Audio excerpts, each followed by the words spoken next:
along with the efficiency chase in the game and everybody chasing these analytical numbers, you also have the uptick of skill trainers and instructors and developers. I myself being in that lane for like the last 10 years, I represent that faction of the game. I want to ask you, what's your thoughts on that? Because nowadays, almost every kid has a trainer. Parks are empty. We're in an empty park right now. Parks are empty everywhere. But every kid basically specializes. If they're a hooper, they specialize. They don't play football like you did. They don't play baseball. They don't play hockey. They don't swim. They don't do any of that. It's just them and a trainer multiple times a week.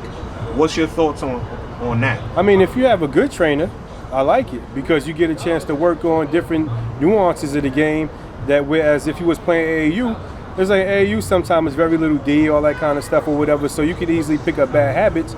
But when you working with a trainer and stuff like that, you fine-tuning on different aspects of your game that you have to get better at or whatever, and you being intentional about getting better at specific things. But one of the things I don't like is that some of these trainers be like where do you find some of these people?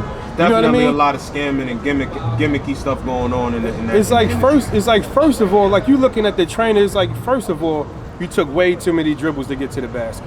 Absolutely. It's like there's no way you'd be able to get to the basket with that many dribbles. Absolutely. And then it's like you could shake anybody when there's no defense on the court, but it's like, would you do that move in front of a defender? And the help side on each side. It's like it's like you always teaching all this fancy spin dribble and all that kind of stuff, exposing the ball and all that kind of stuff, and you teaching these kids that, and these kids out here hot dogging, looking terrible. And their parents paying for it. Paying top dollar for it.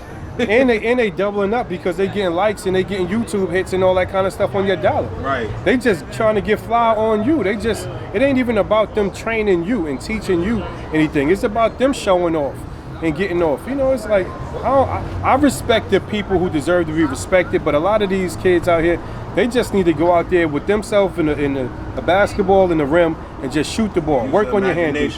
Act like there's a defender in front of you and stuff like that. Watch basketball games. You could go on YouTube and you could pull up different workout regimens and all that kind of stuff where you don't have to be paying this dude. Yeah. And then the thing is, you're going to be paying this dude, and then this dude going to show you how to dribble a basketball a little bit, and then as soon as you get a little bit of limelight, he going to be like, he your handler. All day long. Like you can't even imagine how many people be like talking his nephew and all this kind of stuff with the people and all that. And I'm like, I could really call some of these kids my nephew and all that kind of stuff. And like y'all dudes is like weird. You know what I mean? Some of these dudes be like weird. Trying to live through kids. It be like a weird obsession, hanging with the kids and all that. Like you smoking with the kids and you fun timing with the kids. And I try to tell dudes that all the time. Like, man, we not peers. We're not peers with these youngins. Even when I was in my early 20s, even I started doing this stuff in my late teens, 19. I'm not hanging with the 16-year-old that I just coached. Even though we're only 3 years apart, we're different. We're not peers. We're not buddies. And then the kid can't respect you no more either once he see you hanging with him, smoking with him, you frequent the same places they frequent. Exactly. They can't respect you. There's no line drawn in the sand anymore. So I definitely feel you on that.